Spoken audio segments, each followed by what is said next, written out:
সেই কারণে স্যারকে প্রণাম জানাচ্ছি। এরপর আমি তোমাদের উদ্দেশ্যে বলতে চাইছি যে সফলতা পাওয়ার প্রধান লক্ষ্য যেটা আমি মনে করি, মানে সফলতা পাওয়ার জন্য যেটা আমাদের দরকার সেটা হচ্ছে নিজের প্রতি আত্মবিশ্বাস থাকা দরকার, যে আমি একটা সরকারি চাকরি বা আমি নিজেকে প্রতিষ্ঠিত করতে পারবো। তার সাথে সাথে কঠোর পরিশ্রম করা দরকার, কারণ সফলতা নামক যে ছাদটা তৈরি হয় সেই ছাদটা সম্পূর্ণ ব্যর্থতা নামক কয়েকটা ইট দিয়ে তৈরি হয়। ব্যর্থতা এলেও আমাদেরকে কখনোই মনে করা চলবে না যে আমি ব্যর্থ হয়ে গেছি, আমি হাল ছেড়ে দেবো। আমাদের সবসময় পরিশ্রম করা দরকার নিজেদেরকে। আমি এর আগে দুবার WFM পরীক্ষাতে মেন পরীক্ষাতে পাস করতে পারিনি।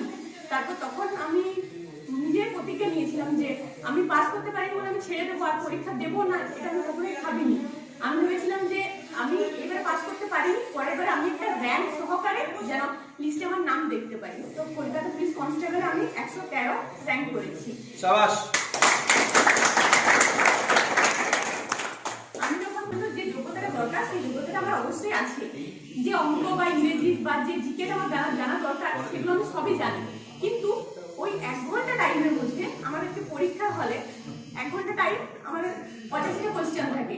ওই 85টা কোয়েশ্চেন পড়ে তার ওয়েমার লাগানো, এই জিনিসটা আমি ঠিকঠাকভাবে মেনটেন করতে পারছি না। এই জন্য আমাকে প্রচুর পরিমাণে মক টেস্ট দিতে হবে। এবং শুধুমাত্র আমি অঙ্ক পারি, আমি অঙ্ক জানি, আমি তো টিউশনে অঙ্ক পারতাম কিন্তু পরীক্ষা সেই কারণে আমি তখন কোয়ালিফাই করতে পারিনি। কেপি প্রিলিমিনারি পরীক্ষায় আমি 68 মার্কস পেয়েছিলাম এবং মেন পরীক্ষাতে আমি 57.5 এবং ইন্টারভিউ নাম্বার নিয়ে টোটাল আমার 113 র্যাঙ্ক হয়েছে।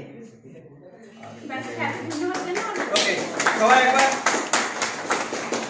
সুজাতার জন্য আমি একটা শুধু কথা বলি যে ও যে ধরনের স্টুডেন্ট, ও যে ধরনের যে লেভেলের স্টুডেন্ট স্টার্ট করেছে শুধু, কিন্তু এর পরের যে পরীক্ষা সেই পরীক্ষা হচ্ছে ওর মিসলেনিয়াস টার্গেট দিয়েছে ওকে।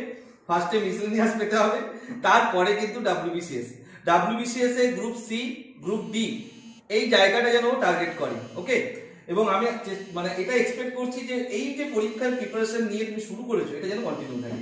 ঠিক আছে, আমার ভালোবাসা আশীর্বাদ সব আছে, ওর জন্য জোরে একটা ক্ল্যাপ। সবাই